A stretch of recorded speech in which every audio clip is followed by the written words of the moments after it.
Les inscriptions aux prises de parole sont closes.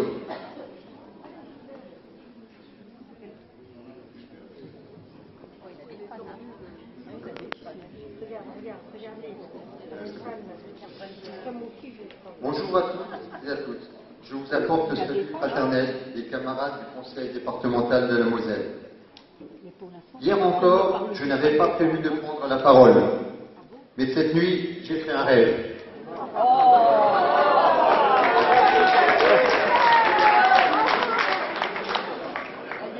J'ai rêvé que le jeudi 5 décembre était un grand jour.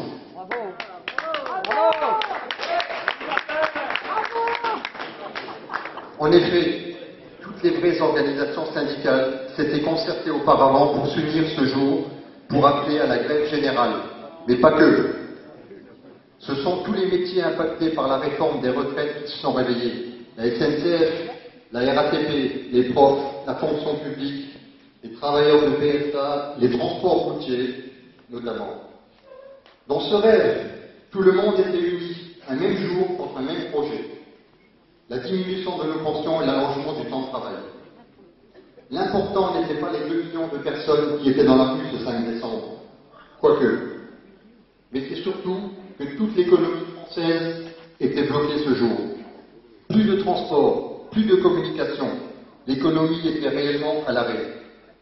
Personne ne s'attendait à ce blocage. Personne au gouvernement n'avait anticipé ce mouvement social. Mais le plus fort, c'est que même les travailleurs et les organisations syndicales étaient surpris.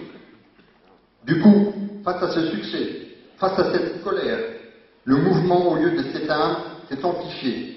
Un tsunami revendicatif a balayé le pays. Stupeur et incompréhension dans les différentes strates de l'État. Après plusieurs jours de blocage de l'économie, le gouvernement a été contraint d'appeler les organisations syndicales à la rescousse. Force ouvrière en premier a clairement réaffirmé sa position pour un retrait immédiat du projet et une vraie négociation. Les autres organisations syndicales ont bien sûr suivi.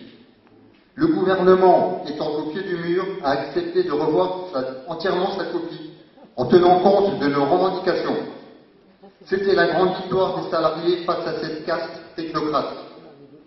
Et là, mes camarades, je me suis réveillé. Et je me suis dit, mais bien sûr que c'est possible. Alors mes camarades, je vous le dis, si on est tous conscients de la gravité de la situation, si on ne veut pas devenir des retraités dans la misère ou des retraités au travail, alors il est temps de se bouger, de se lever et de bloquer l'économie. C'est le seul et unique moyen, la seule arme qui nous reste. Si nous allons tous au combat, un jour différent, c'est notre perte, et peut-être même la fin du syndicalisme en France.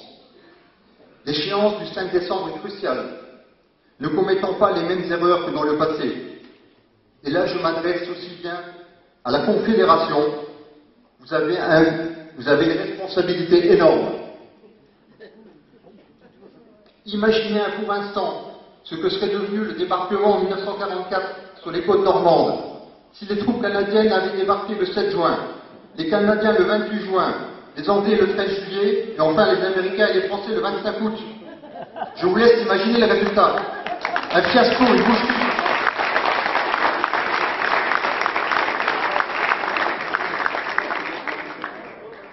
Alors nous, organisations syndicales responsables, nous ne devons pas tomber dans le panneau de la désunion, car c'est notre mort. C'est tous ensemble, le même jour, et à la même heure qu'il faut aller au front, et toujours tous ensemble reconduire ce front. On peut le faire, mais il faut juste y croire. Et j'aime à reprendre la situation de Bertolt Brecht qui dit « Celui qui combat peut perdre, mais celui qui ne combat pas a déjà perdu. » Alors mes camarades, ne soyons pas dans le camp de ceux qui ont déjà perdu. Levons-nous, allons au combat et bloquons l'économie, en faisant que le 5 décembre ne soit pas juste un rêve.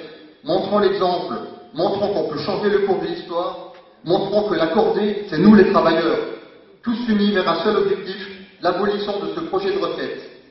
Merci à vous, vive l'UDEF, vive Force ouvrière.